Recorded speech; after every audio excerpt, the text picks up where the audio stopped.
Bonjour et bienvenue à vous sur actionautique.com, Nicolas Venance. Le gilet de sauvetage est un équipement obligatoire à bord d'un bateau de plaisance, mais pas simple quand on pousse la porte d'un ship chandler de savoir quel est le modèle le plus adapté à sa pratique.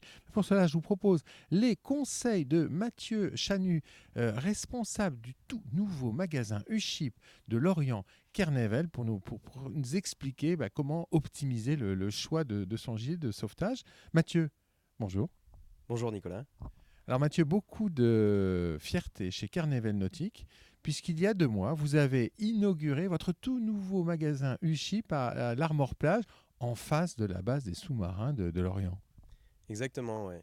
Alors on est sur un espace de 200 mètres carrés avec un chantier et des moyens de manutention conséquents, donc on est super content et on espère que ça va décoller fort.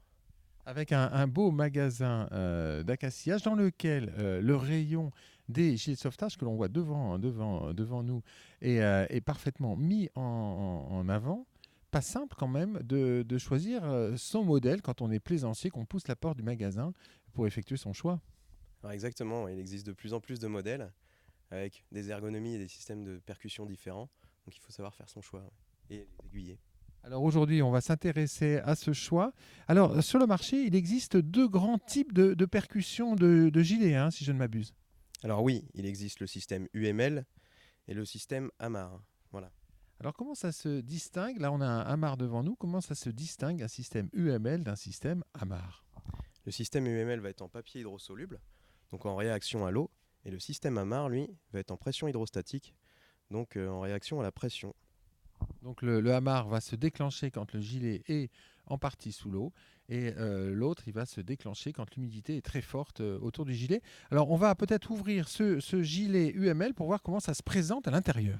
Alors oui, on va ouvrir le gilet et voir que le système est extérieur à la vessie avec une bouteille de gaz et un percuteur. Voilà, avec deux systèmes de visualisation. Ensuite, donc ça va être un système qui va être facile à changer de par le fait qu'il soit extérieur à la vessie. Et Oui, puisque là, on a un kit de changement et on voit effectivement la petite bouteille de CO2 et puis le percuteur. Il se vise de part et d'autre du système. 2 indicateurs verts qui virent au rouge quand ils sont mal vissés. Donc, tout simple à faire. C'est-à-dire que quand on a percuté son gilet, très simple de changer le système de percussion. Alors maintenant, on va s'intéresser au hamar. Là, c'est une technologie différente en fait. alors oui, une technologie différente qui va être plus dure à percuter, hein, plus fiable, mais par contre un peu de plus de complexité avec une bouteille de gaz qui est à l'intérieur de la vessie, qui permet de ne pas prendre l'humidité, et avec un percuteur qui se clipse, donc pour l'utilisateur un peu plus dur à changer. Voilà, donc sachant que certains plaisanciers n'aiment pas changer, quand une fois que c'est percuté, ils n'aiment pas forcément changer, il faut se rapprocher d'un centre agréé pour les faire changer. Mais en parallèle, une technologie AMAR sera plus adaptée à des navigations où on se prend des paquets d'eau. Oui, exactement. Ouais. Pour une navigation courante, le système UML sera parfait, alors que le système AMAR, lui, va répondre à une pratique un peu plus soutenue, quoi, hein, de la voile ou alors du moteur un peu humide. Mais voilà, c'est vrai que ça va être vers le AMAR qu'il va falloir se tourner si on a une navigation, un programme de navigation assez soutenu, quoi, et humide. Alors, là, on a vu la différence entre les 2 systèmes de percussion, mais ça, c'est pas l'essentiel du choix. On a vu que le gros du marché, c'est les gilets UML. Donc, j'imagine que dans le choix du plaisancier, il va y avoir bien sûr le prix, le budget, mais également l'ergonomie, je crois. Alors oui, tout à fait. Maintenant, avec les nouveaux matériaux, on arrive à avoir des ergonomies qui sont bien meilleures. Donc ça va un petit peu influer sur le prix du gilet, hein, à la différence de celui-ci où si on est un prix de départ. Et le système Flex de chez Uship, où les matériaux vont être de bien meilleure qualité.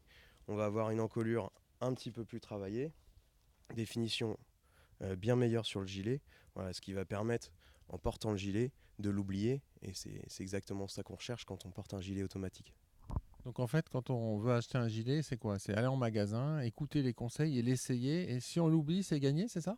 C'est exactement ça, ouais. D'abord l'essayer, et puis une fois qu'on l'a oublié, on a tout gagné. Merci beaucoup, Mathieu. Merci, merci Nicolas.